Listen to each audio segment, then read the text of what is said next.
അടുക്കള ബഡ്ജറ്റിന് തിരിച്ചടി. മെയ് 1 മുതൽ ഗ്യാസ് ബുക്കിംഗിൽ വൻ മാറ്റം. ഇനി സിലിണ്ടർ കിട്ടാൻ പുതിയ നിയമങ്ങൾ. പശ്ചിമേഷ്യൻ സംഘർഷത്തെ തുടർന്നുണ്ടായ പാചകവാതക പ്രതിസന്ധിക്ക് പിന്നാലെ ഗ്യാസ് ബുക്കിംഗിലും അടിമുടി മാറ്റം. മെയ് 1 മുതൽ രാജ്യത്തെ LPG ഉപഭോക്താക്കൾക്കായി പുതിയ നിയമങ്ങൾ പ്രാബല്യത്തിൽ വരികയാണ്. സിലിണ്ടർ ബുക്കിംഗ്, ഡെലിവറി രീതികൾ, വില നിർണ്ണയം എന്നിവയിൽ വലിയ മാറ്റങ്ങളാണ് സർക്കാർ കൊണ്ടുവരുന്നത്.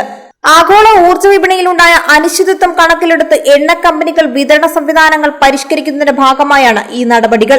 ഇന്ത്യൻ ഓയിൽ, BPCL, HPCL എന്നിവയുടെ പുതിയ ഡെലിവറി ബുക്കിംഗ് നിയമങ്ങളെക്കുറിച്ച് ചർച്ചകൾ നടന്നുകൊണ്ടിരിക്കുകയാണെന്നാണ് റിപ്പോർട്ട്.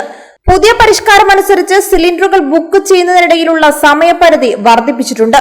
നഗരപ്രദേശങ്ങളിൽ ഇനി ഓരോ ബുക്കിംഗിനും ഇടയിൽ 25 ദിവസം കാത്തിരിക്കണം. നേരത്തെ 21 ദിവസമായിരുന്നു. ഗ്രാമപ്രദേശങ്ങളിൽ ഇത് 45 ദിവസമായി ഉയർത്തി.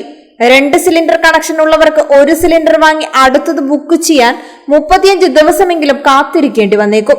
സിലിണ്ടർ വിതരണം കൂടുതൽ സുരക്ഷിതമാക്കാൻ OTP സംവിധാനം മെയ് 1 മുതൽ കൂടുതൽ കർശനമാക്കും.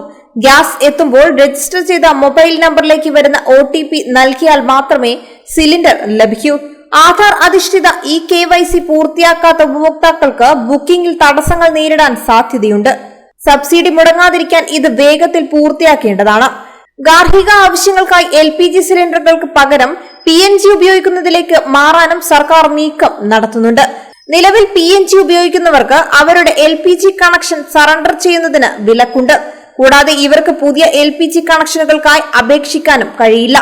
മാർച്ച് അവസാന വാരത്തിൽ പൂർത്തിയാക്കിയ സർക്കാർ ഉത്തരവിൽ കൂടുതൽ കർശനമായ വ്യവസ്ഥകളാണുള്ളത്. ഒരു പ്രദേശത്ത് PNG സൗകര്യം ലഭ്യമായിട്ടും ആ വീട്ടുകാർ അങ്ങോട്ട് മാറാൻ തയ്യാറായില്ലെങ്കിൽ 3 മാസത്തിന് ശേഷം അവർക്കുള്ള LPG വിതരണം നിർത്തലാക്കും.